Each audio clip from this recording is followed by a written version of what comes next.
Welcome to a podcast about something where each week we dive deep into whatever it is we find interesting. I'm your host, Calvin, and joining me from Radio City Music Hall, it's your co-host, Nick Richardson. Hey, what's going on? You're the only one at radio. The actual NFL draft isn't even there anymore. It was supposed to be in like Houston or something this year, but you are holding tight at Radio City Music Hall in New York City, even though NFL draft mostly going to be virtual this year. Yeah, I mean, they got to have someone on the ground, though. Bring the vibe. Our draft is actually virtual, too. That's how we do. So we're doing a fictional NFL draft. Right? Right. That's what we're doing. Yeah, that's what I'm here for today. Getting down on a fictional NFL draft. Yeah, that's what's going on. We are taking the order of the actual first round of the NFL draft, and we're going to go back and forth, except we're not going back and forth if there's a team that has like more than one pick. So like Miami has more than one pick. So whoever picks for Miami the first time gets to pick for Miami the whole rest of the time. So that way they can kind of strategize out their picks, you know.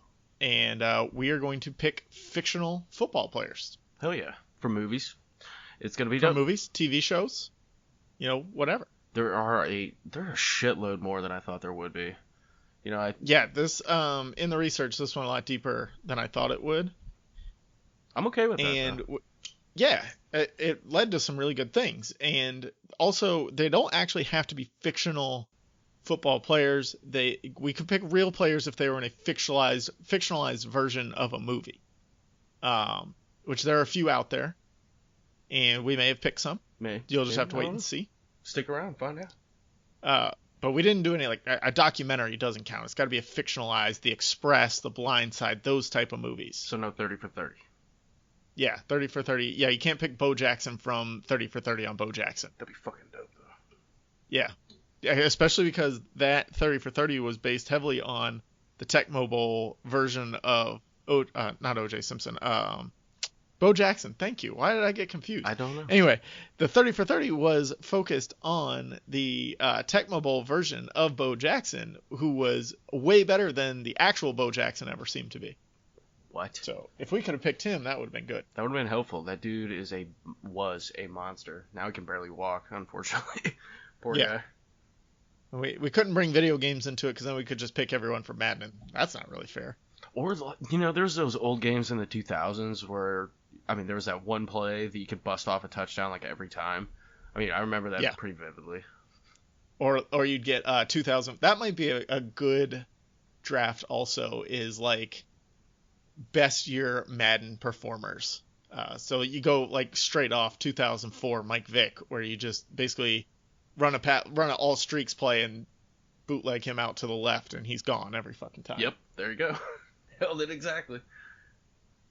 But if you could pick Mike Vick, Bo Jackson, Jerry Rice from Tecmo Bowl was really good. That could be an interesting thing. We might have to play with that sometime. Anyways, we tried to draft based on team need. The team needs were drawn from thedraftnetwork.com. I figured that was good a place as any to get team needs. You know, as we get towards the bottom of the list, it's a little bit harder because the player pool gets smaller and smaller. But like I said, we're drafting players from movies, TV shows, and basically any movie or TV show with a player is eligible, even if they're a real player. And we're doing this just to, you know, we want to ring in the draft season. The NFL draft is on Thursday, April 23rd through Saturday, April 25th. So we want to give back to the drafting community. Yeah, we got to bring more football to your life since there's probably not going to be any football for a while. It's the only sport. Yeah, it's the only sports thing going on right now, so we got to talk about it while it's hot. Oh my god, everybody's going to get fucking so hyped for this. Yeah, we're going to get like 8,000 listens on this one just because there's no sports going on. That would be sweet. Everybody's going to be like, I need my draft breakdown right now, and then they're going to come to us and be like, what the fuck? These aren't even real people. Well, you know they'll get into it after a little bit. They'll be like, yeah, that's a good pick. That's a good one. Well, so let's us get into it so they don't have to wait too long to get into it. Let's do it. First pick on the draft. So we're going back and forth. I go first, you go second. The only time where we don't go back and forth is if there's a repeat picker. First on the clock, Cincinnati Bengals. Team needs quarterback, edge rush, linebacker, offensive tackle. And my first pick from the fictional football draft, Sunshine Ronnie Bass from Remember the Titans, quarterback.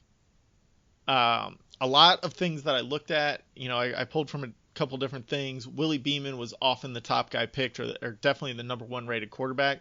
I just think Ronnie Bass fits better in Cincinnati. He's kind of a closer comp to Joe Burrow than I see Willie Beeman as. He's got a great arm. He's a little bit mobile. He's born leader and a winner. That's kind of what the Bengals need right now. They don't need the headache that Willie Beeman brings. They need somebody who's going to be a stable force in that locker room. And, he can't run an option, but you don't need that in the NFL. No, so, definitely not. You need someone with a fucking rocket, which he absolutely has. And a good hairdo. I mean, and they can beat someone up by, tripping them, basically. You just pump people out like great that. Great play by Sunshine Ronnie Bass. What a G. Not afraid to take a hit, He's not no bitch. And, I mean, they need that in Cincinnati so bad.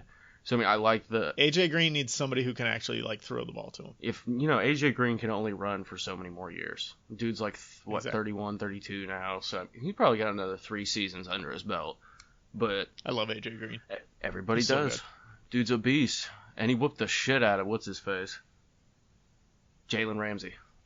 Ah, there you go. Yeah. I was really hoping he would have gotten traded to the Patriots in the offseason and Brady would have stayed there. I would have really liked to see a Brady... A.J. Green for even 1 year would have been great. That would have been incredible.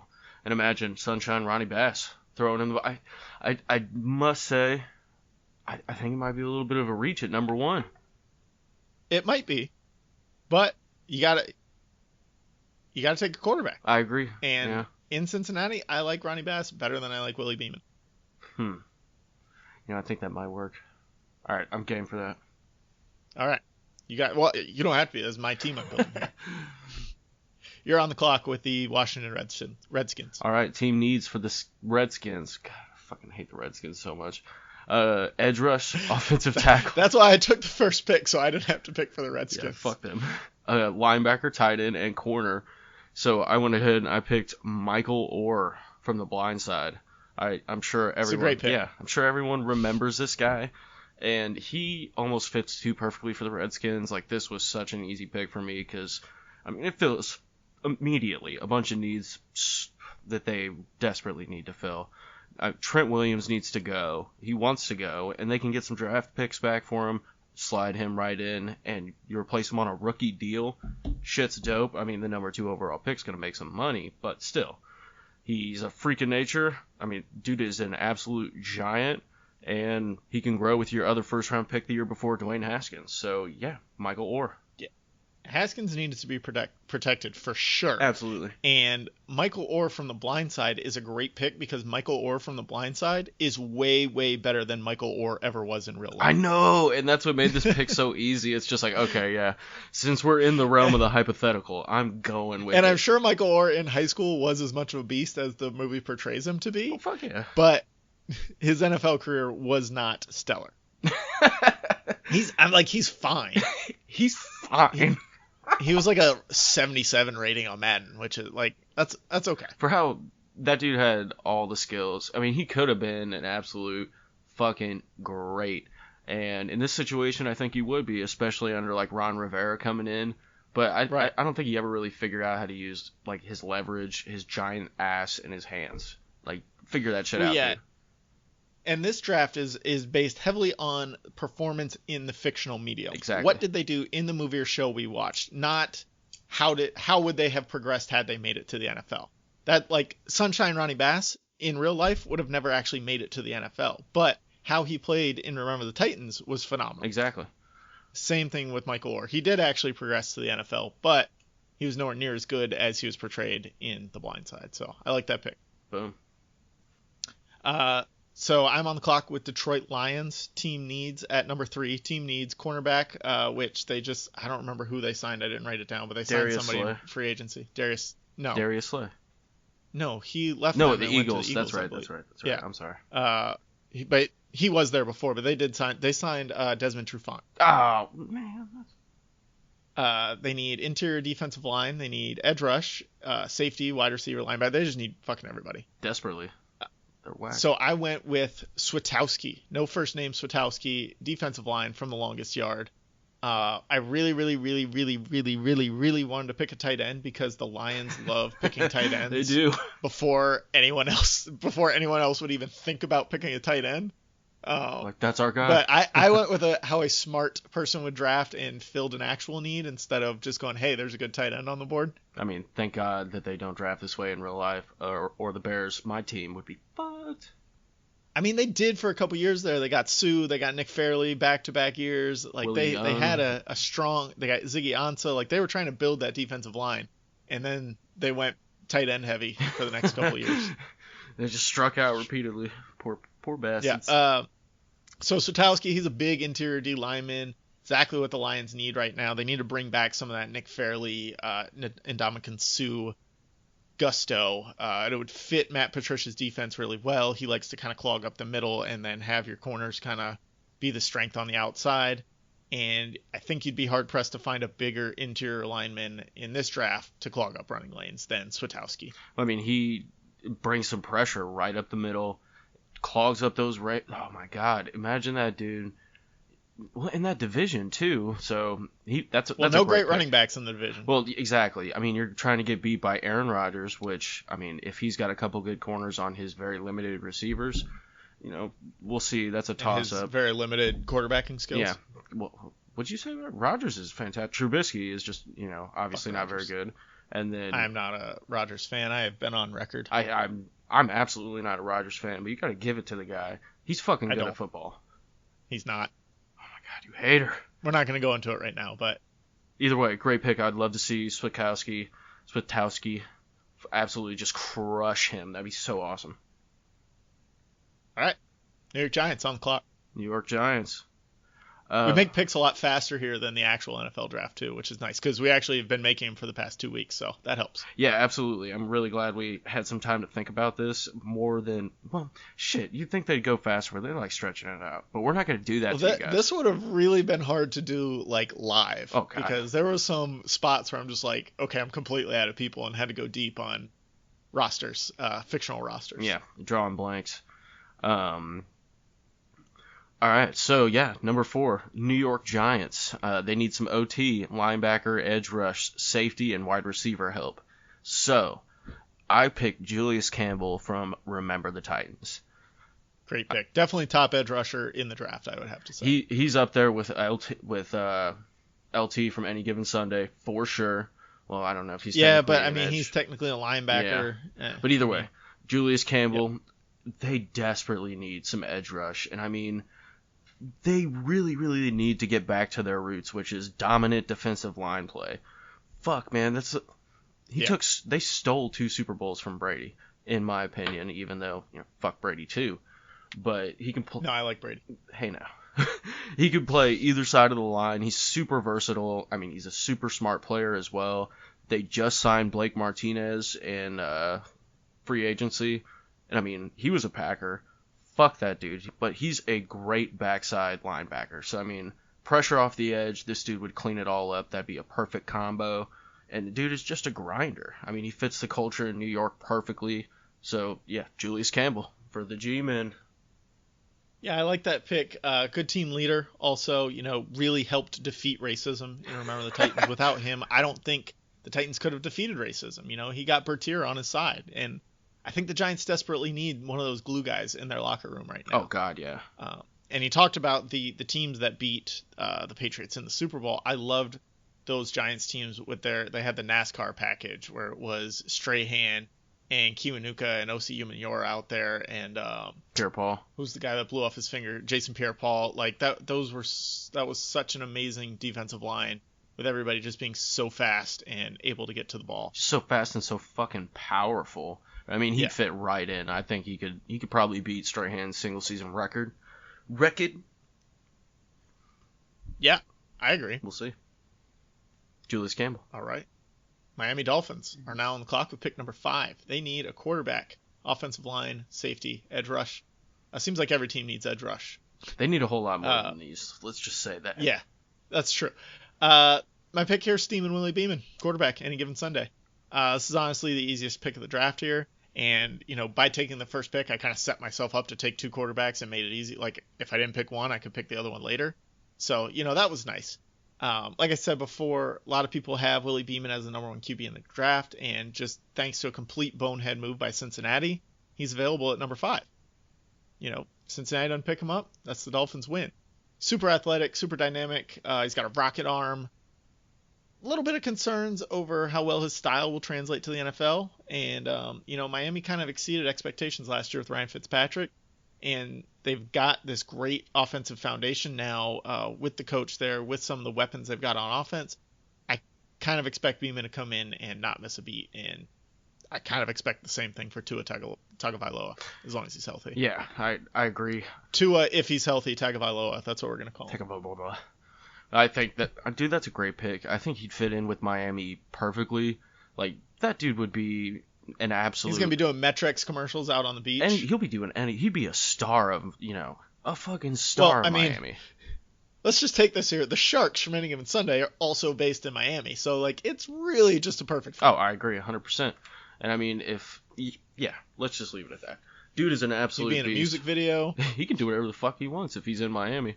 Because, it's Florida. And he kind of does in Any Given Sunday. Right. I would expect if he got drafted by the Miami Dolphins, his career would be exactly that. The only difference would be he would start right away.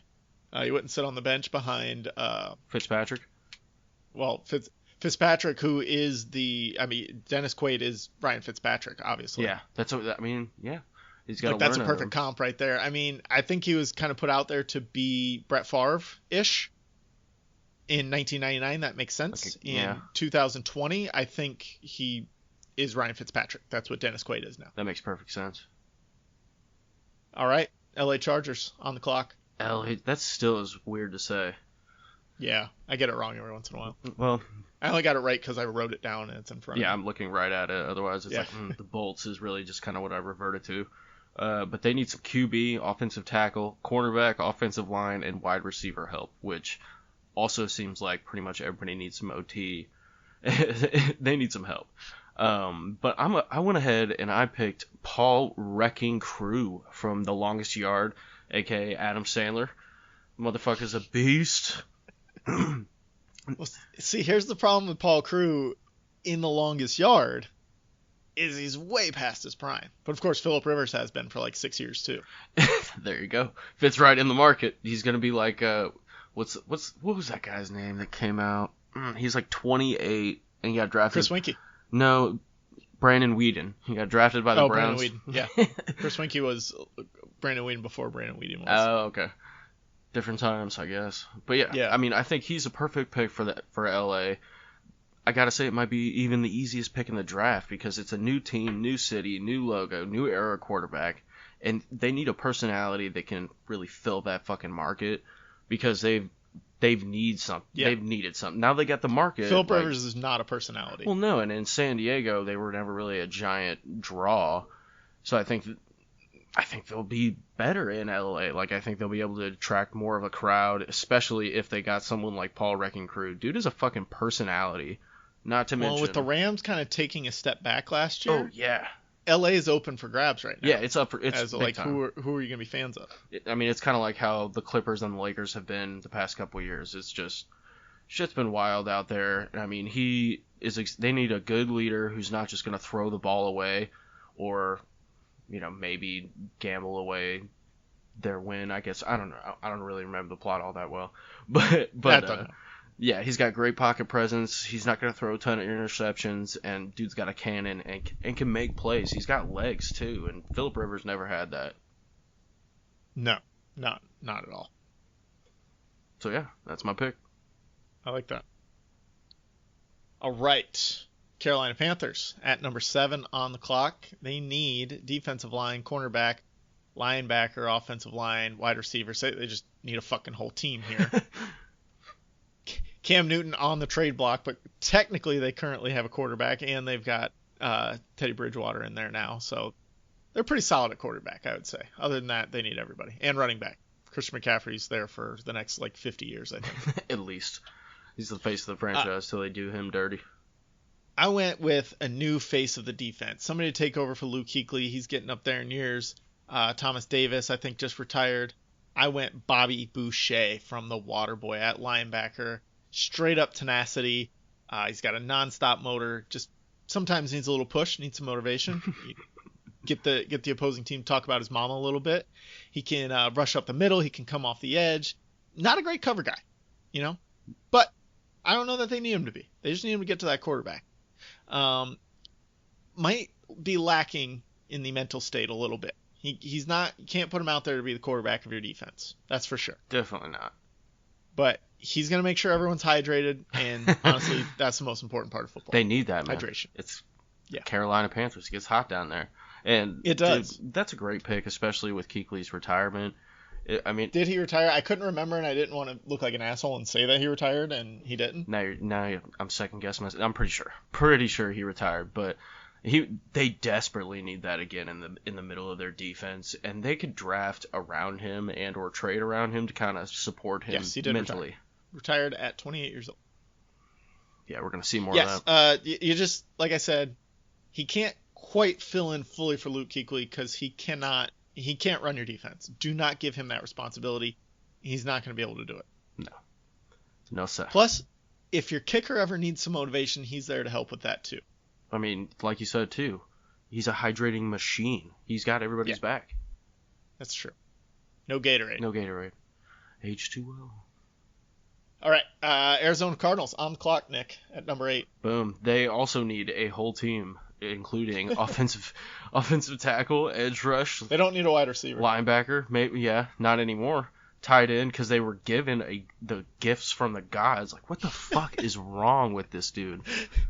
Bill O'Brien is. I've been against Bill O'Brien for a very long time, and he keeps getting lucky every season where just the rest of the division is so awful, so he makes the playoffs and gets to keep his job, even though he's a terrible play caller, a terrible coach, and just like the absolute strength of Deshaun Watson and DeAndre Hopkins and Will Fuller like drag them there. Just and JJ Watt and everybody else on that defense drag them into playoffs scenarios every year, and Bill O'Brien is just there like, now let's just send Will Fuller and Hopkins deep. Yeah. Watson will get it to him. Yo. We don't have an offensive line. That's okay. He's got 10 seconds to throw back there. No problem. He's young. He'll get hit. I mean, shake that shit off. Yeah, look what happened to Andrew Luck. Oh my god. Poor guy. I could see that happening to him. But anyway. Yeah. He's if Bill O'Brien keeps up with not drafting offensive linemen, they're gonna need to find a backup quarterback basically because Deshaun Watson's gonna retire early. Yeah, I mean, he's already tore up his leg. But see, I made a Bill O'Brien move here, and it could pay huge dividends or blow up in my face. Well, this is the Cardinals, so it's a little different. Yeah, that's either way. Huge dividends or blow up in my face. Let's see. I went ahead and I chose Brian Chavez, safety from Friday Night Lights. I know we kind of talked about, obviously they need a whole team, but we didn't talk about safety. But this dude's a straight up savage. He's got unbeatable heart.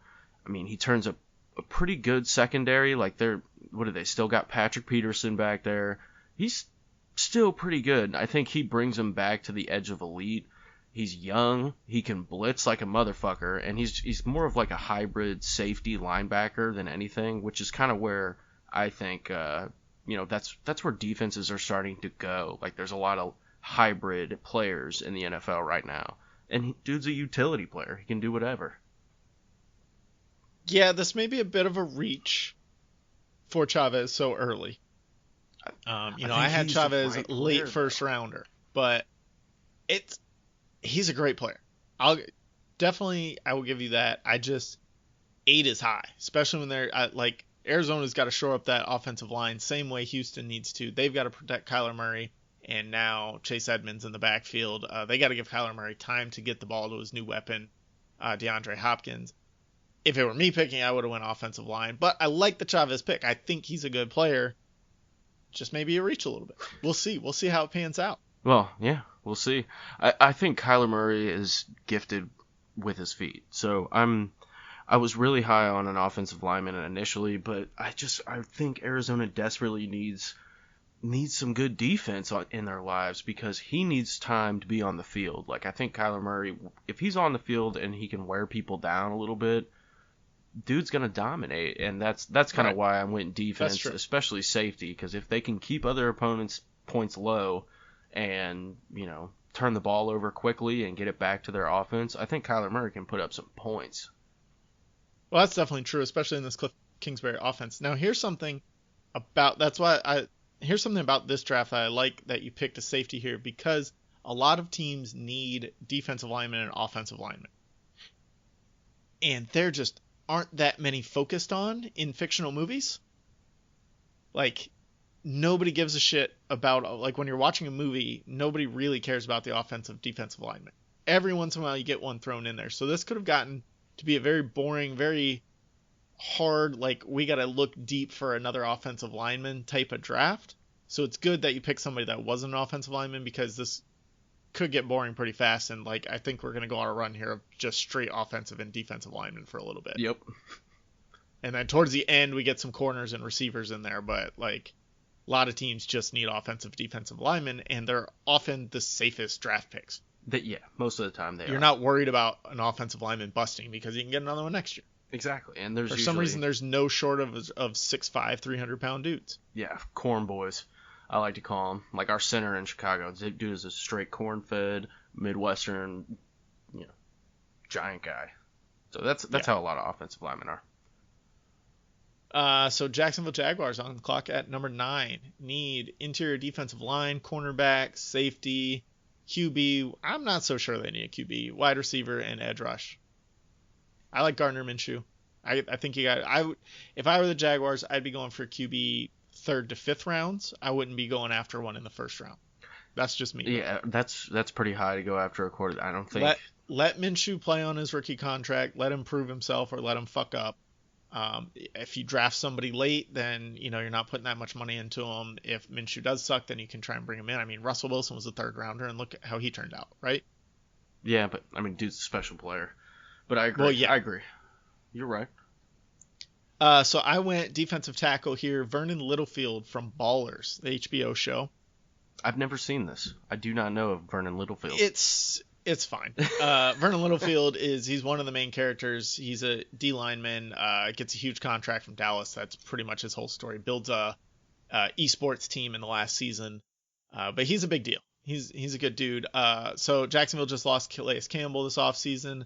They kind of need to fill that hole before filling in the offense. They've got enough weapons on offense. Like they won 8 games last season? 7 or 8. 7 or 8? Yeah. Minshew, he looked good last year. Like I said, go for a later round QB. Don't worry about, you still got Leonard Fournette. Your receivers are good. Minshew had a good rapport with a lot of those receivers. They need to rebuild this defense from the ground up. Littlefield's a great place to start. This defense used to also be scary. Same way the Giants was. They need to get back to that. Let their offense just do what it needs to win games, not go out there and win it for you.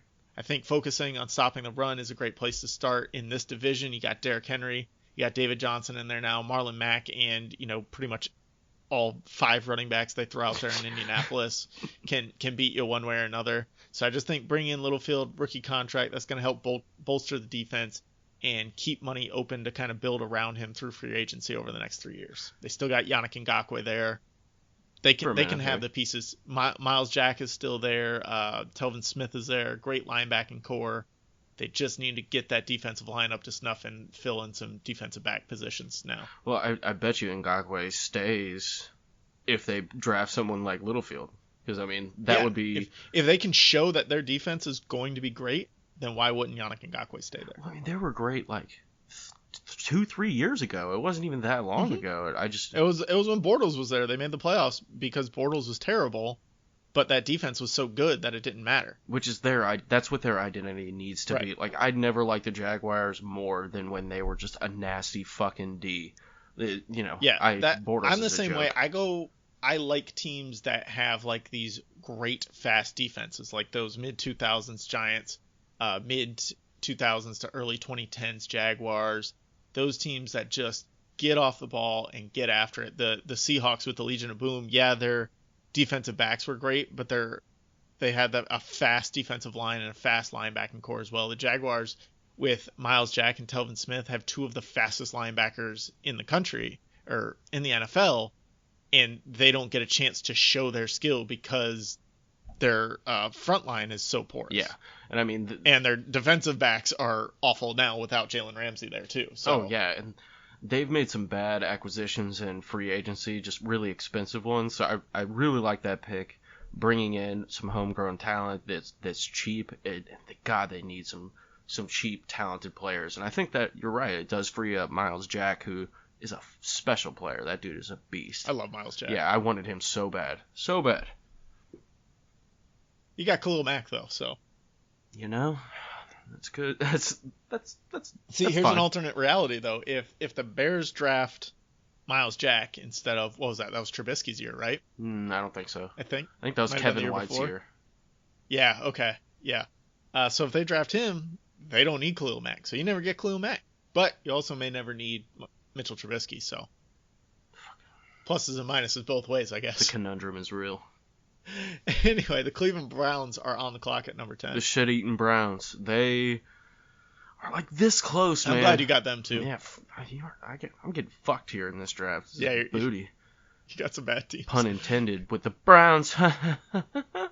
Anyway, they need some offensive line, safety, linebacker, and interior defensive line help.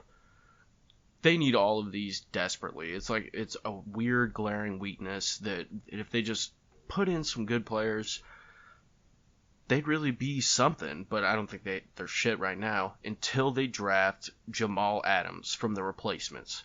Dude plays guard, specifically where the Browns are fucking horrendous. Like, I think their O-lineman last year ranked like a 65 out of 100 and like a 72. So, not very good. He's also not at all. Sorry, go ahead. I said no, not at all. Yeah, no. Not good at all. They're terrible. Dude is a mountain of a human being with good feet. He's tough, and I mean, they desperately need some O-line help for Baker Mayfield. He's just going to get eaten alive. Well, it's the same problem in Cleveland that we already talked about in Houston that we said was a problem in Indianapolis with Andrew Luck getting hit so many times. You draft these, and it's the same thing in Arizona too. You draft these high quarterbacks, and then you don't protect them. Yeah, and it's like, okay, what the hell are we doing? Exactly. It's not a good prophecy. Not a good fulfillment of this self-fulfilling prophecy. But anyway, yeah. I really like Jamal Adams here because Baker Mayfield desperately needs some. I'm saying desperately a lot. I'm sorry. But he That's okay. really needs someone to kind of be his defender. If you say desperately more times, it might keep fucking off of our weekly word cloud. It's always like top 5 words on the word cloud. Watch, it's going to be like fucking desperately really bad. Fucking desperately draft. Yeah. Fucking desperately fictional. Nice. That's a good one. But anyway, dude shot at someone's car for his quarterback. You know he's going to protect Baker, who... Baker needs somebody that's got his back. Exactly. And someone that'll tell Baker to shut the fuck up. And you know he'd be like, okay, yes, sir. Yeah, stop doing all those State Farm commercials, Baker Mayfield. Or he's not State Farm. He's... What is he? It's Geico, maybe? I don't remember. I don't know. But those are good commercials. He's those are doing funny. some insurance company. Those are funny. Just stop being an asshole. Yeah, but, like, he's alone in all. Like, Baker, it reminds me of the movie Draft Day, right? Where Kevin Costner didn't want to pick the quarterback because none of his teammates showed up to his birthday party, and when he got sacked, nobody helped him up. Like, he's just out there on his own. Baker needs some friends on the team. Yeah, he needs a defender. Someone that's got his back 100%. Right. So, yeah, it feels a lot like that quarterback from Draft Day, which did we draft anyone from Draft Day? I don't think so. I don't think so either. We'll see, I guess. God, we suck. I mean, here's the problem with Draft Day. Is Chadwick Boseman is the stud linebacker. Dude's like 5'8". And maybe 200 pounds? Like, he's not a linebacker. Come on now. I'm not taking Chadwick Boseman as my linebacker. I'll take him as my Black Panther any day of the week. Yeah, I mean... I'll take him in 21 Bridges as a cop trying to snuff out corruption. I'm there. But he's not my linebacker. Not my linebacker. Not my linebacker. All right. Fair enough, buddy. So the Jets on the clock. New York, New York. Oh, God. Team needs offensive tackle, edge rush, wide receiver, offensive line, and cornerback. I went Deacon Moss, wide receiver, the longest yard. The Jets desperately need, there you go. How desperately? Offensive line help. But they also more desperately need a big-time playmaker to help Sam Darnold in a division that's all of a sudden up for grabs. Le'Veon Bell, he was supposed to be this guy to come in and provide, this playmaking ability, spark for the offense. He didn't do that last season. I doubt he's going to do it this season. Deacon Moss, however, is a beast and will provide the Jets with huge vertical threat, which obviously is something they need. Sam Darnold's got nobody to throw the ball to. Jets will definitely need to pick up O-line help later in the draft to give Darnold some time to get the ball to this new favorite target. But Deacon Moss is a freak of nature. Yeah. Can jump out of the sky. I mean, he's fucking Michael Irving. Can we say that? I mean, he's desperately fucking Michael Irving. He's prison yard Michael Irving. Oh, shit. I'm going with Deacon Moss any day of the week as my number one receiver off the board. And the Jets will be smart to do the same thing. I was so salty when I saw that you picked him. So salty because he is a fucking beast and he fits so perfectly. Well, yeah, because this is a run of wide receiver needs right here too in the middle. Yeah. So. Well, I mean, Sam Darnold, he desperately needs a receiver to throw to. Someone who's kind of like Brandon Marshall was in his Jets days, right, who you can just toss the ball up to and can jump and just go get it. And I mean, Braylon Edwards, Plaxico Burress, like all these guys, these just tall, jump out of the sky, beat you downfield, great route runners. Like, they need somebody that can just go get the ball. Yeah, exactly. And I mean, I think Darnold can be a little inaccurate, and he needs someone who can just go get that ball, and that will take some pressure off Le'Veon Bell. So that's a great pick. Deacon Moss is a Mike Evans, Julio Jones type receiver, and I love Mike Evans. And the fact that Jameis Winston was so inaccurate that Mike Evans couldn't catch balls from him, but still had 1,000 yards every season, is just an amazing testament to Mike Evans. And I always said when him and Johnny Manziel were both coming out of college to go to the draft, I was like, why are we all so set on Johnny Manziel is great? Like, did anybody watch those Texas A&M games? It was Johnny Manziel running around for his life in the backfield for 10 seconds and just chucking it up, and Mike Evans being where he needed to be to catch the ball. Like, Mike Evans was always in a place to catch the ball no matter where Manziel chucked it. And I could see Deacon Moss doing the same thing for Darnold. Definitely. 100% agree. Mike Evans is a better player than Johnny Manziel. 100, dude, yeah. Just going to get that out there. You don't even got to say that shit. Johnny Manziel is a lot of people NFL. in, 2012 was it when they were coming out, didn't think the same way. He's a beast. He absolutely was. And I always said, I was like, Mike Evans is the reason A&M won all those games, not Johnny Manziel. If Manziel didn't have Mike Evans, they wouldn't have been winning as many games as they did. Pretty much. I'm in agreement. And you could see it in the NFL with Johnny Manziel not winning games and Mike Evans dragging himself to 1,000 yards a season. From sheer force of fucking Winston will. Somehow overthrowing him every time. Every time. Dude, somehow. Some way. Mike Evans, Chris Godwin, and O.J. Howard and Cameron Brate. Somehow he overthrows all of them. They're all over 6'2". Rashard Perriman, too. They're just going to keep getting taller and taller receivers so Winston can't overthrow them. I guess they don't have that problem anymore with Brady now. Yeah, I was about to come out of retirement wherever Winston goes. Like, we need to get Yao out here. We need to get Yao to catch these balls. Yeah, he can only run 3-yard slants. Now, don't worry, he'll underthrow the ball sometimes, too. You'll just throw it right at his foot. Fuck. All right, Las Vegas Raiders on the clock. Boom. Raiders, I think they're going to be a pretty solid team in the time to come. So they desperately need wide receiver, cornerback, interior defensive line, and safety help. So I went ahead and went on a wide receiver pick as well with Tidwell. Not his name. There you go. Not his fucking name. Rod Tidwell from Jerry Maguire. Somebody hasn't seen the movie they're picking from. From Jerry Maguire. 1996, buddy. Dude is a perfect mix of extreme talent, and he's fucking brash as hell, which John Gruden likes if he can kind of keep his arms around it. Look at Keyshawn Johnson in Tampa. Won a Super Bowl. Yeah. He would fit Las Vegas perfectly, would be a star attraction, larger than life. I mean, he is absolutely going to take some pressure off Derek Carr and is a legit number one wideout to pair with their running back Jacobs, who is an absolute beast. Really excited to see him play.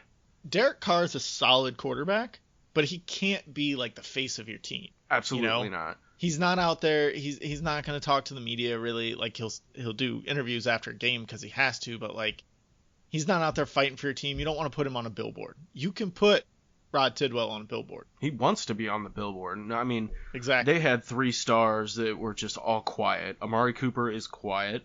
Derek Hart is quiet. Khalil Mack was quiet.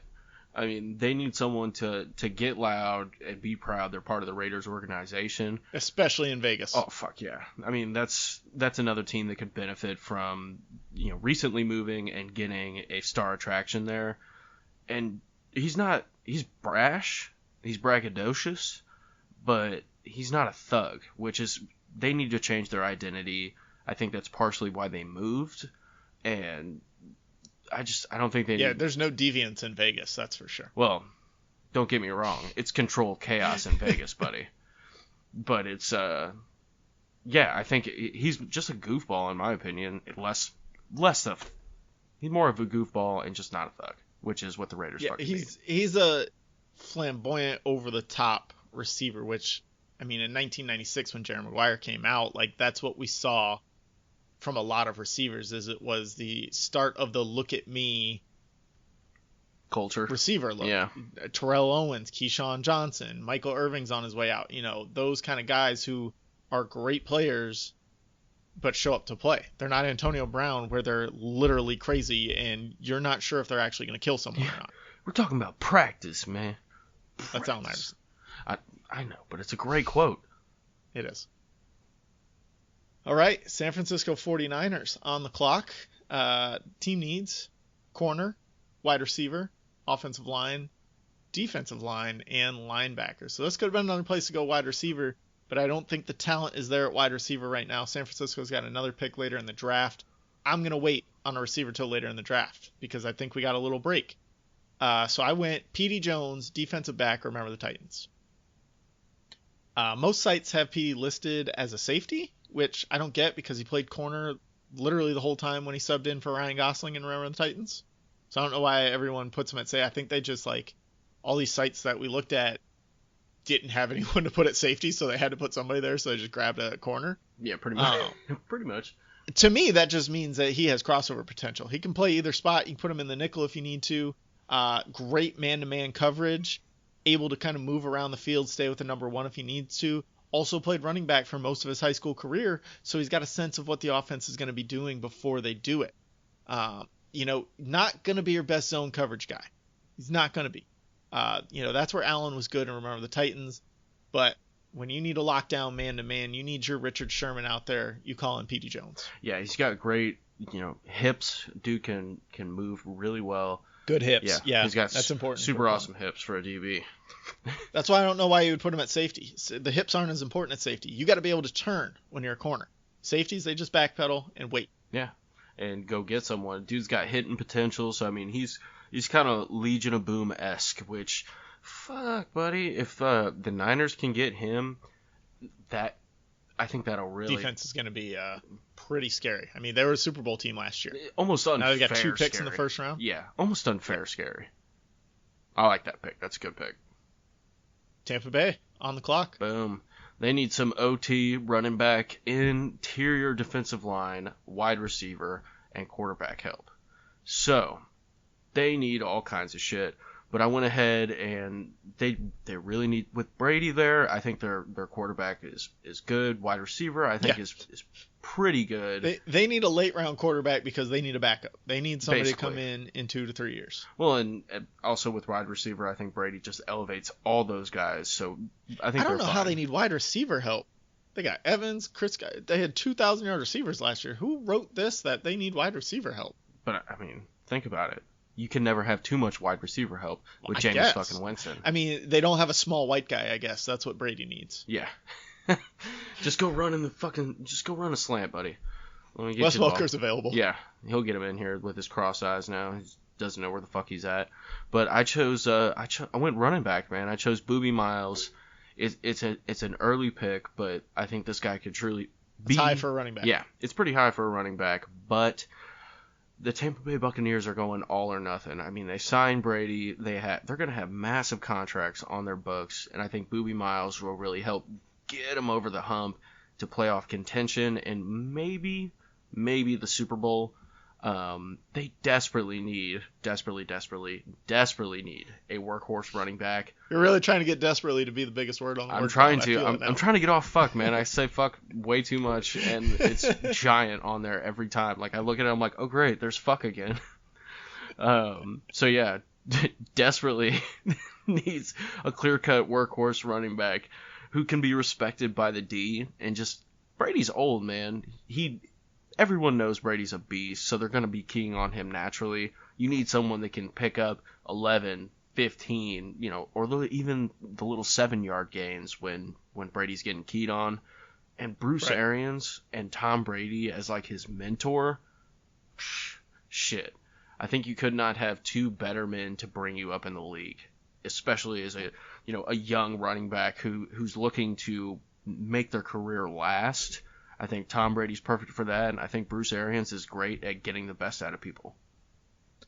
Here's the thing. Last year, Ronald Jones had almost a breakout season. If Jameis Winston wasn't so incredibly dreadful, Ronald Jones could have been a good player last year. Boobie Miles is a better version of Ronald Jones. Well, Tall, kind of thick, but also fast. And here's the thing. He had an ACL injury. ACLs aren't shit anymore. Everybody recovers from an ACL injury. Yeah. I had one last week. All better. They usually come back better at times, and I mean, Yeah. he's very Ezekiel Elliott style, and imagine that Mhm. wrecking ball running through the Tampa Bay backfield while Brady, is just, that's a Let threat. Boobie spin, man. Fuck yeah, man. I agree. And you put him out there, he's going to catch the ball. He's going to get you yards where you need it. And like I said, the ACL, not that big of a deal. Pretty much every running back gets one right now. They're back in a couple weeks or a couple months.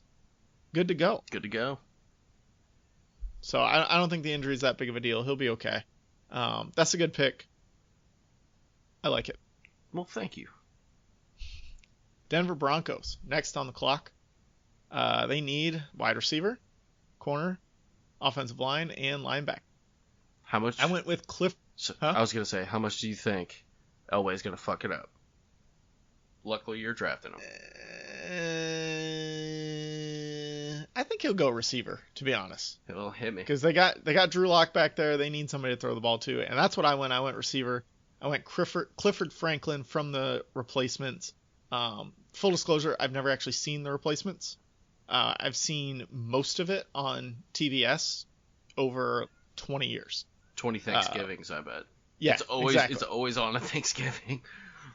I've picked up 10 to 15 minutes at a time, taking it off that way. The Broncos need a receiver, and he's the next best one on the board. Cortland Sutton had a great year last year. He's excellent downfield threat. They need a slot weapon, and apparently that's what Clifford Franklin is. He fits the bill there. If Drew Lock's going to be the future of this franchise, he's going to need weapons. And, there's no better way to help a young quarterback out, help him feel comfortable, than you give him a weapon that can get open in the middle of the field for easy completions. That's why Brady has been so great. He's always had that weapon, whether it's Gronk, Edelman, Wes Welker, that is just open in the middle of the field. Yeah, the shifty. If you want Drew Lock to progress, he's Cortland Sutton, he's got a downfield threat already. He needs somebody who's going to be open in the middle. Noah Fant, good tight end. Let's get him a slot weapon here. Yeah, he needs a security blanket. I think every quarterback needs one. A lot of receivers in college are looking to be that slot guy nowadays. You see a lot more of them breaking out. They're usually speed guys, so they can get open down the field, but they can also run that route and get open in the middle that they need to. You're not seeing as many just huge physical freaks on the outside anymore. No. And, yeah. No. I mean, they need to move. Okay. That brings us to Atlanta Falcons, home of the huge physical freak Julio Jones. Shit. Love him too. Yeah, Julio Jones. I hate the Georgia Bulldogs because I'm a Florida Gators fan, and the Georgia Bulldogs fans are the worst fans I've ever come across in my life. No shit. Don't at me. Also, don't bark at me, fucking Bulldogs fans. But I love Julio Jones, AJ Green, any receiver that comes out of Georgia, I love. Marlon Brown for the Ravens a couple years ago, great dude. Malcolm Mitchell for the Patriots a couple seasons ago, great receiver, or could have been great. Had some injury issues. Like, I always like these big dude. One school that consistently puts out these big dude wide receivers is Georgia. and they're usually pretty fucking good. Yeah, they stay in the league Or for at a least while have too. the what's They that? stay in the league for a while too, usually. Right. Instead of Yeah, washing AJ out. Green and Julio Jones have been the best in the league for quite some time, Beast mode. despite their poor quarterback play at times. Yeah, and I mean the Falcons, they need some help. They need a lot of help actually. They need corner, defensive line, edge rush, running back. I guess they did just sign Todd Gurley. We'll see. They need a decent We'll see how backup that goes. and linebacker. But I went ahead and I stuck to corner because holy shit, the Falcons need some help back there. Their defense is pretty atrocious in my opinion. I'm waiting for you to try and say this guy's name. Stefan Dvorkovich. Djordjevic. I'm just going to fuck it up, so I don't even got to worry about it. Everybody. Just full disclosure. Have not seen all the right moves from 1983, but Don't waste your time. I did watch a couple of YouTube clips, and it was booty. But what I learned is this guy's... I wasted my time about 3 years ago watching it. Oh, Don't waste your time. sorry, guy. But he's dude's a hothead, but I mean he can hang with the best. I think I think getting a young, hot-headed defensive player will help push the organization from being such an offensive-minded team to more of a balanced team. And he'll bring some pride back to the defense. I mean, they've been fucking shit for a while. And as a number one corner or with number one corner potential, their division is fucking stacked. So, I mean, that's kind of like a lot of good receivers out there. Yeah, that's a good shot in the arm that I think the Falcons need, or they're just going to quickly fade to irrelevance. I could see him filling in kind of a slot corner nickel role also. I just don't see him hanging with Michael Thomas and Mike Evans, but I think he could keep up with Christian McCaffrey out of the backfield. Well, you put him on, you get him to stop Tom Brady's slot weapon. You get him to stop Drew Brees' slot weapon. You get him to kind of shadow McCaffrey around the field. He's the best corner on your team, but I think he's best used not on your outside threat, but on the inside threats where he can kind of lay the smack down if need be. Well, exactly, and I think and prevent people from getting open. Right, exactly. He's a bit short. He's a fucking spy. He's perfect as that position, and I honestly think dude's got moves. I mean, I think if you're... He's got all the right moves. Yeah. That's for sure. Boom! Podcast! So, yeah, that's my pick. Played by... Djordjevic. Yeah, Djordjevic. Djordjevic. There you go. Thank you. Thank you for helping me. Dallas Cowboys on the clock at number 17. Fuck the Cowboys. Team needs corner, edge rush, safety, O-line, and tight end. I went tight end here with Cheeseburger Eddie from The Longest Yard 2005. They got to replace Witten, and it ain't easy being cheesy. I really just wanted That's all I've got for him, man. Dude, I wanted to pick him just so I could put like 15 of his lines because they are amazing. And I mean, they need that. I mean, with go the for Cowboys. him here because I only took it ain't easy being cheesy. It ain't easy being cheesy. He would go so well with Ezekiel Elliott. Those dudes would have like a skit show, and that would be amazing. I tune in every week. That could be fun. Cheeseburger Eddie, great hype man, which I feel like that's kind of what Dallas needs right now. They don't have anybody, like you said, Amari Cooper's quiet. Dak Prescott's quiet. Ezekiel Elliott's gotten himself into too much like little bits of trouble that he can't be loud and boisterous right now. Like he needs to just chill and run the ball. Cheeseburger Eddie can bring that flamboyance back to the Cowboys, which they desperately need as well. I like the fit here. Yeah, they need a Terrell Owens type of player who's a Michael Irvin type. Yeah, well, Michael Irvin wasn't I think Michael Irvin was a baller. I don't think he was necessarily a big loudmouth. No. But I mean, he is now. But yeah, well, I mean, fuck yeah, he gets paid to be. But Cheeseburger Eddie is a giant human being, and on top of that, I don't know if he's necessarily worth a first, but yeah, they need someone who is the mouth of the organization without being too much of a dick. Like his catchphrases, those are perfect. Those are like PG. Right. Exactly. He doesn't go overboard. You know, he's not Kevin Garnett out there. We all know Kevin Garnett's history of trash talk. We're not going to go into it here, but he's just somebody who's going to get your team hyped, ready to play, And that's what this team needs. He's not Jameis Winston also where he's eating W's. That shit doesn't make any sense. Yeah, that was whack.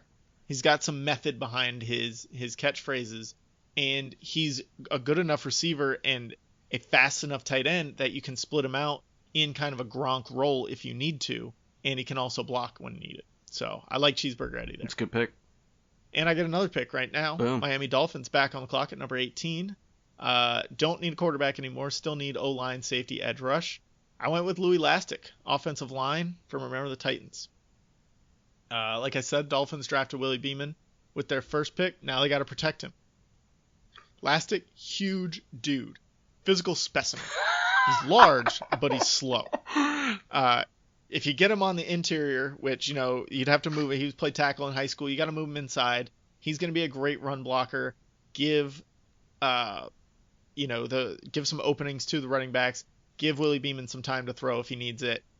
Hopefully create lanes that Willie Beeman can step up into and maybe get out through the middle with his legs. That would be nice for him. Yeah, I think you draft Lastic and Beeman can just hang out in his back pocket and fire off passes or rip off 7-8 yards. Yeah, I agree. Yeah, that's a good pick. I like that. All right, Las Vegas Raiders back on the clock. Boom. The Raiders, they don't need as much as the rest of the league, I guess.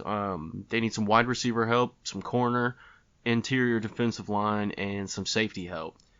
But I went ahead and I chose Greg Jenko from 22 Jump Street.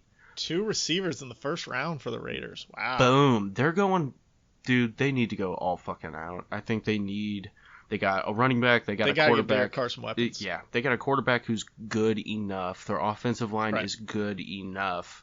Their defense is quickly becoming better.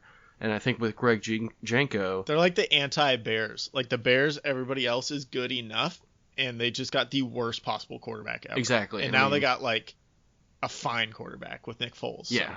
Derek Carr is fine as well. Yeah. So that's why you need to throw some fucking weapons. But they have no weapons. Exactly. Right. Dude's big body, super athletic. He's another... Except their tight end's good. Waller. Had a breakout season last year as a rookie. He's all right. Yeah. I'm game for that. He can get up. So that immediately just takes them to a whole nother level. Those are some wicked dudes to have on your side. He's a personality that would fit in Las Vegas as well. I think Gruden would absolutely love him. And he'd pair so well with... You don't think the personalities between Tidwell and Jenko would clash a little bit? Hell no. I think Jenko's more kind of a... he was submissive to his brother... You know what I mean? To Jonah Hill. I guess. Yeah.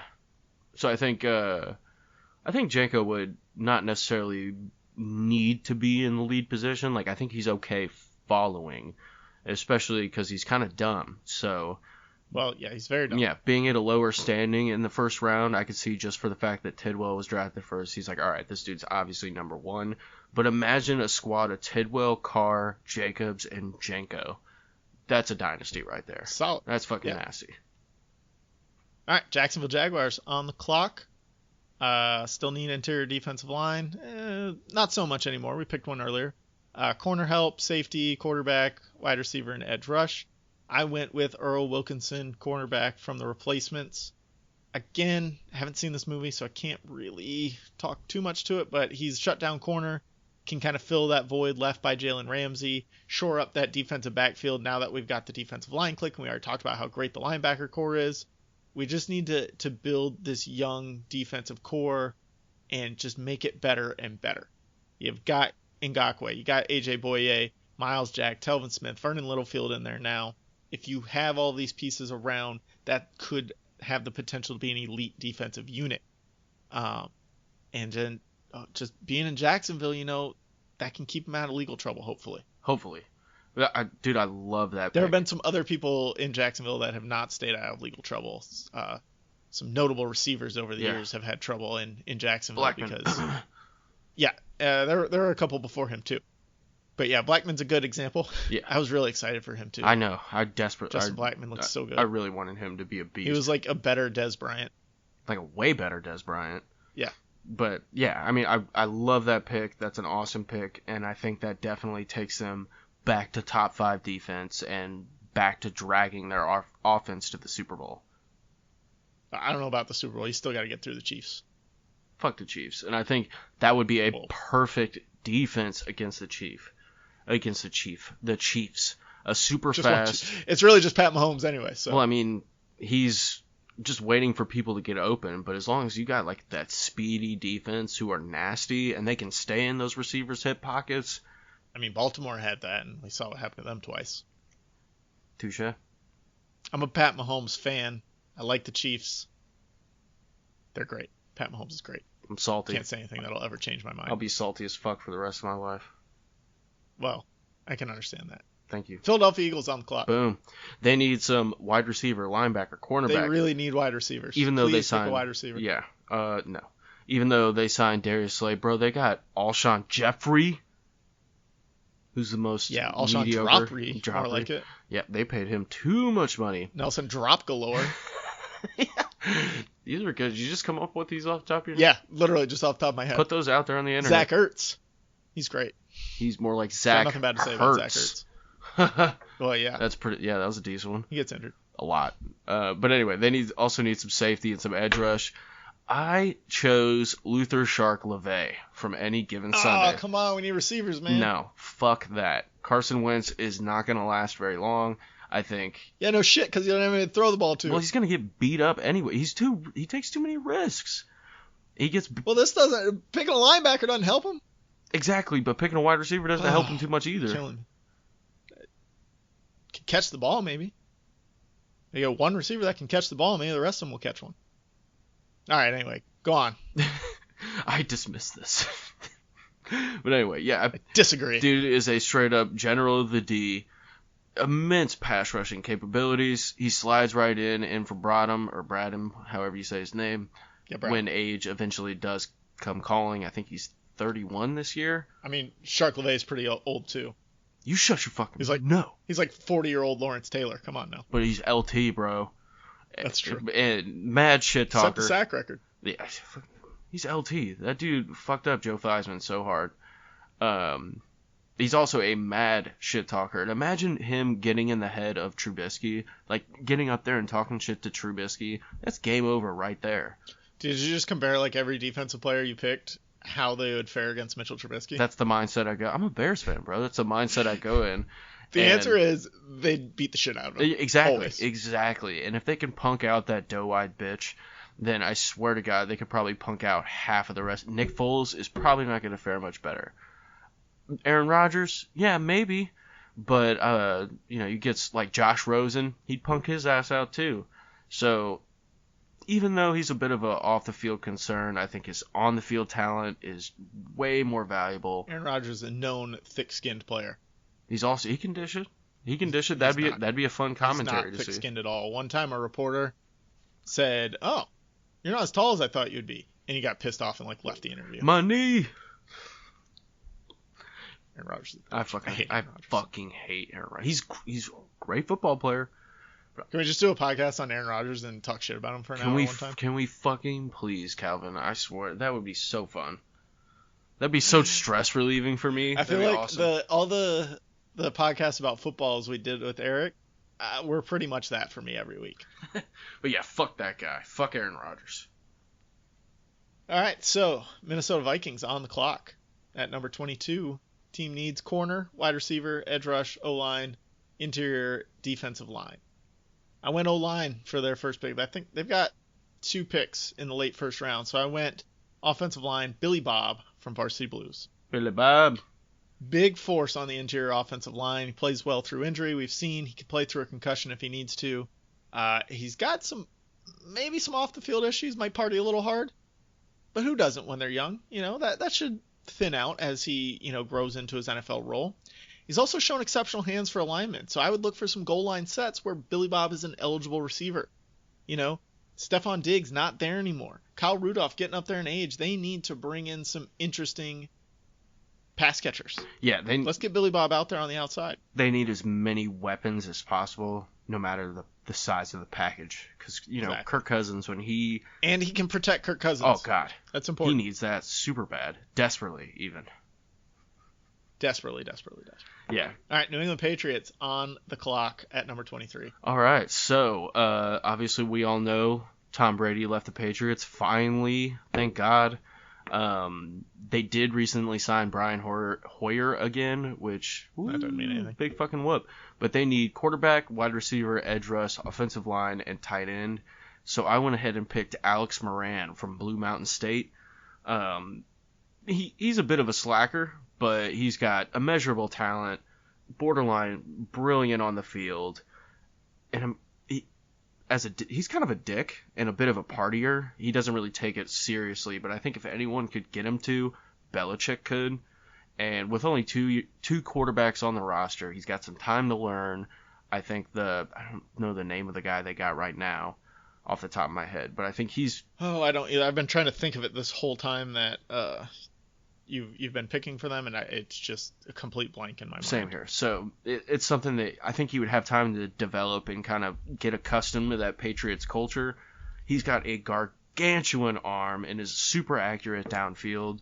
So I think if N'Keal Harry can just run, you can get him that ball eventually, and his teammates love him. So I mean, I think he would slide right in and also bring a little bit of laughter, let's say, into the Patriots locker room instead of Tom Brady's just like dead seriousness all the time.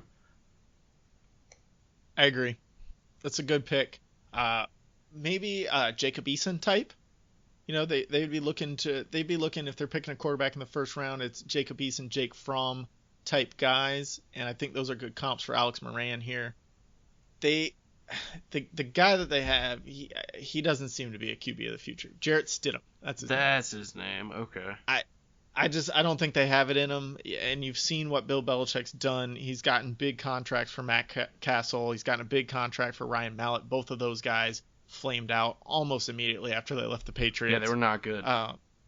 Jimmy Garoppolo, we're still seeing what he can do, but looks to be a good player. Got a big contract. Yeah, TBD. Jacoby Brissett looks to be a solid starting quarterback. Now he's going to take a back seat to Phillip Rivers this year, but I was kind of on the lookout for New England to try and go scoop Brissett back up. I thought they would. I'm thinking Indianapolis is just not going to let that happen. Hell no. They're just going to block it. But Jacoby Brissett is good enough to be a starting quarterback in the NFL. He's better than Mitchell Trubisky. You're damn right. He's better than Josh Rosen. He's better than a lot of guys that are currently out there. I would venture to say he might be better than Phillip Rivers. At this point in Rivers' career, I yes. think you've got a good offseason competition between Phillip Rivers and Jacoby Brissett this season in Indianapolis. But I like what you're doing. You're filling in that QB need. That's the first thing they need to take care of, and then they can figure out everything else around it. Boom. New Orleans Saints at number 24. They need linebacker, cornerback, wide receiver. That's not really need anymore. They just signed Emmanuel Sanders. They need a backup QB and offensive line. Backup QB, you don't want to take that in the first round. You get him in the third round.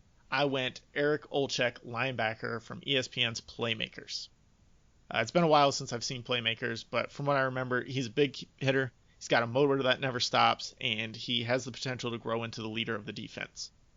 He's just one of these glue guys. He's a Luke Kuechly type, just a glue guy, middle linebacker who's going to call the plays for your defense, get everybody where they need to be, and keep the fire lit under your defense's ass. And the Saints, God, they need that. They're perennially in the bottom 25 of the league. They're just not that good on D.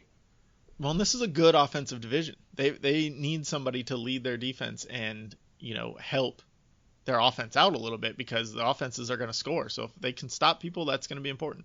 And I can't believe they traded Akeem Hicks. Anyways, good pick. I like it. Oh, this is my 3 picks in a row stretch. Hit it. Nice. So Minnesota Vikings are next at number 25. They need corner, wide receiver, edge rush, O-line, D-line. I went Alan Bosley, cornerback. Remember the Titans. I think he's got good potential as a slot corner, kind of like we were talking about with Jordovich earlier. He's really good in zone coverage, but has a tough time against fast receivers man-to-man, so you can't put him on your outside guy. That's why P.D. Jones got picked earlier. That's why P.D. Jones started over him. He's got great fundamentals, knows how to play the game. He's five-time high school player of the week in Virginia. Five times. 5 times? Yost. 5-time player of the week. That's really good, Virginia, tough high school football state, apparently. Yeah, who knew? I agree. I mean, Virginia. Also integral in defeating racism. Probably not really that needed in Minnesota, Minnesota. but who knows? Who knows? I mean, it may. I hear they have a very large Ugandan population. Who knew? I didn't know. I don't know. So then Miami Dolphins are next on the clock. Again. And they don't need a QB. They don't need a line anymore. We filled both of those needs. Still need safety and edge rush. I went a little outside the box here. Becky Icebox O'Shea, outside linebacker, edge rush. She's a tenacious defender. She can play 3-4 outside linebacker or a 4-3 D end. May have some size issues. You know, she's only 11 at the time of Little Giants. That's okay. She'll grow. She makes up for it with heart, even though she's a little undersized. Single-handedly led the Little Giants to victory over the Cowboys. Like, they couldn't have done it without her. So I think she brings some of that to the Dolphins. This Dolphins defense, you got Kiko Alonso already there. Just keep giving me some fast, good players on the outside that can pressure quarterbacks. Again, this division is wide open this year. Anybody can take it. Why can't the Dolphins do it? Yeah, I mean, I agree. And they need some D help. Big time. That's a great pick. Yep. She's going to be nasty. Absolutely. All right, Seattle Seahawks on the clock, and it's finally your pick again. Again, yay. But anyway, they need some edge rush, offensive line, wide receiver, and interior defensive line. And I chose Joey Battle, a.k.a. Goldberg. He's got a big fucking X. Goldberg. Yeah, he's got a big X on his chest because his dick is huge, apparently. But he has the size, wink, wink, ladies, and the strength to play defensive end and interior defensive line, just, you know, based on their opponent's formation. I think he could slide to either position, very I could easily. see that, yeah. He's tenacious as fuck. He's mean as fuck. And he brings that bruiser mentality back to Seattle, which, I mean, when that was their identity, Seattle was so fun to watch. They were so fun to watch. And with another guy that's just mean and in your face and who can just get after the football and get after the quarterback, I think that brings them back to more contention. Like, I think they'll definitely get further in the playoffs because they're close, man. They're not terribly far. Yeah, their defense is definitely taking some steps back, and a player like this would definitely help bring them back to the forefront from a defensive standpoint. You got to watch out for something with Joey Battle, and that's leading with the head. You know, Greg Goldberg, famous for his spear move in the WWF back in the late 90s, so you got to watch leading with the head there, but I think they'll be okay. I think they can teach him how to tackle. Yeah. I agree. Don't want to get any neck injuries. Yeah, well, I mean, they'll flag that dude like crazy, so he's going to have to change his ways. Mm-hmm. Pete Carroll won't have any of that, though. All right, Baltimore Ravens on the clock. Team needs linebacker, O-line, wide receiver, edge rush, and running back. I went Earl Meggett, running back, the longest yard, 2005. Speed, more speed. God, this guy's been known to run straight out of his shoes. Oh my God, just imagining this cat on the Ravens is giving me chills. Bananas. So think about this. Mark Ingram was great last season with the Ravens. He's still there. I think, though, they need a speed freak that can catch the ball out of the backfield. Ingram, not a great backfield receiver. And he can maybe even line up in the slot a la Christian McCaffrey a little bit. But just think about a backfield of Lamar Jackson, Mark Ingram, and Earl Meggett. Oh my God. Think of all three of those guys in the backfield at the same time, running options, running pass plays. How are you going to cover that? It reminds me of the Auburn team not too many years ago that started running this freaky triple option where they'd fake a handoff and then the slot receiver would drop back and maybe option they might throw to him. That was, I don't remember who the quarterback was then, but it wasn't the Cam Newton Auburn team. It was the next one that won the national championship a couple years later. Yeah, they had that was the Nick Fairley team, wasn't it? The who? The Nick Fairley team, wasn't it? No, I think he was there with Cam Newton. Okay. But I can just see them doing some freaky things like that, some weird triple options that will get people open, and then you still got Hollywood Brown on the outside too. Come on now. That would just be unfair. Yeah, that would just be that's 60 points a game. At least, or I mean, they could just hit you from so many different directions. It's just that would take an absolute master. They'd probably go like 14-2 every year and just be. Yeah, they would only lose to the Chiefs. Pretty much, or the Patriots occasionally when Bill Belichick's on his shit. and he's just out coaching him. Yep. All right, Tennessee Titans. We got 4 picks left. Number 29. 29. They need some edge rush, some D line, some corner, some tight end. I mean, they're pretty good on offense right now. They're relatively stacked on So, and honestly, their tight end, they're Jonnu Smith, the backup tight end last year. He ended up being the starter when Delaney Walker went out. He's a solid tight end. I don't know that you need to replace him yet. No, they've drafted pretty well the last couple of years, and I think if they draft this guy, they're going further in the playoffs. And that's Gary Bertier from Remember the Titans.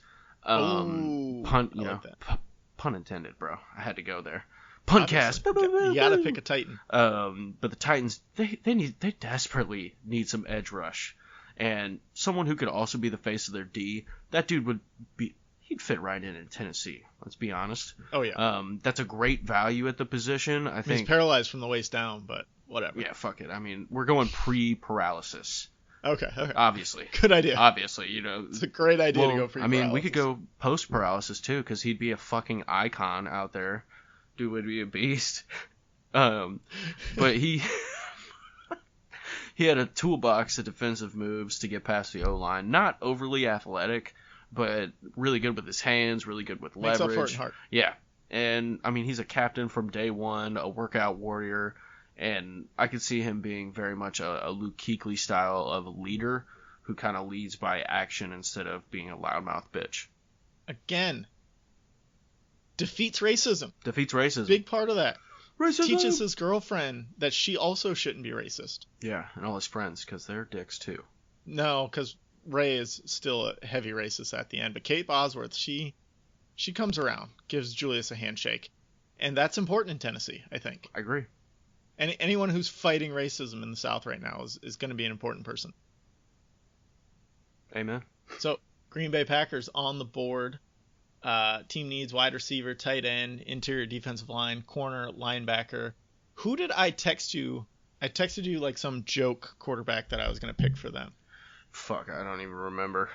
I don't remember either. I got to look at it because that was a good joke, but the actual pick is a better joke. I like it. Oh, Uncle Rico from Napoleon Dynamite. Yes! He's going to be the successor to I can Aaron throw it over Rodgers. them fucking mountains over there, buddy. But that's not where I went. I went wide receiver, Buddy, from Air Bud. Dude, nice. Imagine the commercials with him and Rodgers. Unbelievable. They would be some good commercials. Somebody in those commercials would finally have a personality, which would be good. He's got great talent. He never runs out of energy. Real ball hawk. Rodgers needs more weapons. I expect Buddy to make an immediate impact here. He's small, but he's slippery. He's hard to cover, kind of like Wes Welker. Can always get open in the middle of the field. Has a little bit of trouble creating space in goal line situations. Really, really small stature. And let me just say, he's a good boy. So there's that. He is a good boy. He's the best boy. You might get in trouble for deflating balls to make it easier for him to catch in his mouth. We got to watch deflating balls with the Packers here if they do draft him. I mean, I'm fully capable. I'm fully willing to be the guy that watches the balls that Airbud is going after. But imagine the sneaker deal. Airbud's balls? Fuck yeah. I'm game day one. He's the best boy. And imagine the sneaker deal. You'd have to always buy it in sets of 4. True. I mean, he's a multi-sport athlete too. Yeah, dude is killed exceptional. It in basketball, killed it in soccer. He's starting I a think dynasty. He went to space at some point, Yeah. or maybe his kids went to space. I don't know. His kids are great at sports too. They're very famous in their own right. I think the kids were the soccer players. I think Bud only played basketball and football. Something like that. But I'm good with it. Great pick. Yep, I got another pick here. San Francisco with the 31st pick. Team needs corner, wide receiver, O-line, interior D-line, and linebacker. I went another player from Playmakers. That's Thad Gerwitz at wide receiver. This good late round slot threat here. He's got shades of Wes Welker, Julian Edelman in there. He's great at selling fakes, creating space off the line of scrimmage. May have some off the field lifestyle issues that the NFL kind of frowns upon from time to time, but San Francisco is the type of place that would embrace someone with Gerwitz's off the field proclivities. Yeah. That's all I'm going to say on that match. They'd be there to help him out. Exactly. He can find his place in San Francisco, and he's a great slot receiver. They lost Emmanuel Sanders. They need to fill that gap now. Really bad. I mean, I think Jimmy G to Jimmy G function. needs weapons. Yeah, exactly. To function, for their offense to really function, for them to be a playoff / Super Bowl bound team, they need another good slot. They need another receiver who can just get open, and that's a good pick. Mm-hmm. All right, Kansas City Chiefs with the last pick of the draft. You got it. Okay. So here's a little something. I changed mine at the last moment. I got a surprise pick for you. Nice. I'm going a little different direction. So the Kansas City Chiefs need some cornerback, some offensive line, running back, linebacker, and edge rush help. I initially chose Thad Castle of Blue Mountain State, but I'm pivoting. I'm pivoting here, bro. I'm going to another real-life person. I'm going with Gale Sayers of Brian Song. Oh, I was trying to fit Brian Song in there. Also the Express. But I didn't get either of them in, so I'm glad you did. I mean, I fucked up, but at 32, I think this is an absolute steal for a talent like Gale Sayers. He's obviously set a shit ton of records. He was a face of a franchise. He's a truly generational player, and I think with him in the backfield with Patrick Mahomes, they're putting up, I think we'd see 75 points a game. No shit. Yeah. It would be that so AFC unfair. Championship between Baltimore and Kansas City would be like 75-62. I mean, it would just be damn near impossible to beat them. And dude was durable and just a generational player. I don't really think I could say much more. You pair him up with Mahomes, they come in the league basically to very close to each other. Mahomes is more settled, and he's a good friend too. Yeah, absolutely, which is important. Obviously, and very, very good friend. That movie always makes me so sad.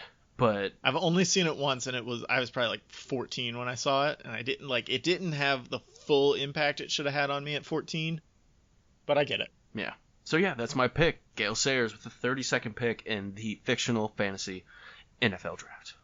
Nice. I like it. So, I got two more things before we break. That was a great draft, I think. I think we filled a lot of needs. Made some good picks. We probably left some people off, but I think we got most of the important people drafted. I gotta say, here's something important. Oh yeah, definitely. The Bears don't have a first round pick. You are a Bears fan, as we've talked about throughout this draft. Again, they don't. Fucking A. Well, they got Khalil Mack though.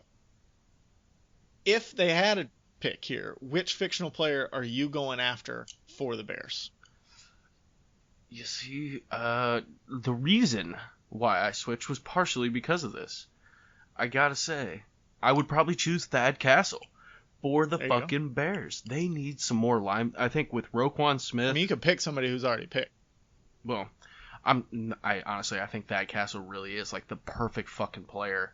He's big. Yeah, it's a good fit. He's less of a cover linebacker than Roquan Smith is. Like Roquan Smith can roam the entire field. Thad Castle will clog up the center of the D. Super high motor. You put him opposite Khalil Mack and just get them both coming off. Oh my each god, side that'd be so nasty. Yeah. And he's a super long player, so I mean, imagine the balls he would bat down, and imagine Mack, Akeem Hicks, Roy Robertson Harris, who's also very good, Eddie Goldman, who is a ball and nose tackle, and then him at that hybrid linebacker defensive end role, along with who did we recently sign? Robert Quinn. God, that would be the nastiest defense I think the NFL has seen in the past 10 years. Well, we got Nick Foles now, bro. That kind of helps. So, who do you hope the Bears actually pick in this real draft coming up? Since I think our GM. Like what needs do you think they need to fill most right now? Obviously quarterback. But I went Come on, Nick Foles. I did not choose a quarterback because I don't trust Ryan Pace's track record with quarterbacks. So I kind of went more shoring up the D because I'm a piece of shit and I love that Bears D. And also Ryan Pace has this knack of choosing brilliantly in round 3 and on. So I'm going with their 3rd round pick, and I'm going to choose safety Jeremy Chin because that name is fucking awesome. With 2 ends from Southern Illinois. He's a big safety. I think he's like 6'2" or 6'3", and just is a fast. Kind of a Dion Buchanan type. Can move up. pressure linebacker type thing. Yeah, he's a Can fade hybrid back. player, Yeah, and I think if you have him I filling like the that type of play. box, and Eddie Jackson can just play for his natural position of free safety, he's gonna get those 7-8 picks a year, something crazy like that routinely. Right. And Well, that was something I always liked about what Arizona did with Deone Buchanan is they took a guy who wasn't quite a safety but wasn't quite a linebacker, and they just moved him back and forth as needed. And like he was scary for a while. Like that Arizona defense was scary for a few years when it was him, Patrick Peterson, Tyrann Mathieu. Like they had a good Calais defense for a Campbell. while. I mean, Yeah. he was all over the field, and I think he was involved in damn near every play. And Yeah. I think if you Well, and that's what he was out there for. Yeah. Like you are just going to be in the middle of the field, get to the ball. get someone. Yeah. I mean, that's what I played basically in high school. I played linebacker technically, but shit, dude, it was basically go get that guy with the ball. And I think I played that position one game because I don't know if I've talked about it before, but we had 23 people on my high school football team my junior year. I think you mentioned that, yeah. Yeah, and I was basically the skill position sub. Anybody in a skill position got hurt, I went in. So this game we had 2 skill positions get hurt. So I had to go back and forth between linebacker and safety depending on if it was a running play or a passing play. And I just kept switching back and forth with this one other guy that we'd switch depending on what the play was. Nice. That sounds like a pain in the ass, though. It was. And I was just like, just put me at safety and him at linebacker. Like that's where we should have been anyways. But they didn't think they thought I couldn't cover well enough to be safety, even though that was like my fucking position and what I was best at. Mm. So like when it was a passing play, they'd move me up to linebacker. So I was just covering the middle of the field instead of a little bit deeper. Whatever. Doesn't matter. We won the game. I got concussed. All good. That is not all good. Concussions suck. Well, yeah, but we won. It was their homecoming. We went in there. I made a game-saving tackle, got concussed during it. That's pretty sweet. Yeah. Fuck you, Beekman Town. All right. So I had one more thing. Oh, do you have any surprises from doing this draft? Anything that you thought would go one way that didn't? You know, not really. You know, when I kind of sat back and thought it, there was definitely initial shock. Like I'd see see your pick or something, and it was just like, oh, fuck. But it was more right, like, oh, I didn't think of him yet. I should have picked him for my last linebacker pick, that kind of thing. Exactly. Yeah. But I think you took it as I took this pretty seriously, man. I was really into picking the right fit for the right team, the right player, for the right. And we want to know. Let us know on Twitter who won this draft. Yeah. Who had the better picks? Who's got the better team? That's at APA something at @alone_podcast. Get at us, and we'll read your name off next week, next episode that we do. Yeah. But that was really fucking fun for me. So it was less of a surprise and more of like, fucking nice, dude. Damn. It was more of a thrill than anything. Yeah, it was a lot of fun to do. I'm really glad. I hope next year when the NFL draft comes around, we find another fun way to tackle it, because NFL draft time is always a really fun time anyways. So fun. I love the NFL draft. But now we did this already, so we have to do something next. I was a little bit surprised because I asked you this question basically so I could answer it. I do that sometimes. I was surprised at how many people have done this before and how poorly they did it. Yeah, dude. Like I found probably 3 or 4 other let's draft or let's build the best team, and it's like, why the fuck are you taking this guy? And it didn't make sense. But, no, it's like they were taking a shit, and that's who they remembered at the moment. Right. And I looked at probably 5 different lists to try and make sure I fit the need and found the best player, and I brought some things out of memory, like the guys from Playmakers. They're not on any list, but I remembered that they were good players on those teams. If there were more running backs taken, I would have eventually gotten to not Omar Epps, his brother. Shit, I can't think of his name. He played Mo Tibbs on Smart Guy. He's the running back in Playmakers. And like he was a really good running back who had like a drug problem though. So he was coming up if we had more running backs. So that was my other surprise, was the amount of good running backs there are in movies and TV. But we only picked 2. Well, we technically picked 3 because he took Sayers at the end, but he's a real person. We took 2 fictional running backs, and that's really surprising considering how many movie running. That's probably the biggest disparate position, was there's like 1,000 movie running backs, and we only picked 2. Well, whereas like we picked most of the quarterbacks, we picked all the linebackers, we picked all the offensive linemen. I think we covered every defensive back we could find. Yeah, no shit. Receivers we covered pretty well, but like running backs, there's just this huge gap between what we actually picked and how much talent there is in the movie world. Well, I mean, I think it's a product of the times because it's been Yeah, a absolutely. recent evolution that they started going in like the mid 2000s more to a quarterback heavy offense, and now it's just all quarterback pretty much. Build and the first two rounds of the drafts are like, let's build our interior lines. Is Yeah. almost what it is. And we leaned a little bit into that, but we tried to make some fun picks too. Like until you pick Boobie Miles, I was thinking that there might not be a running back taken in this draft, I had to. which would have been crazy because there's so many good movie running backs. So many, dude. I had to pick Booby. Yeah, you got to pick Boobie, you got to pick Earl Meggett, you got to pick Gale Sayers. You know, there's a lot of great picks out there that need to be made, and we just couldn't fit them in. So we almost needed a second round to pick more running backs, but whatever. I think we did good. Oh yeah, I do too.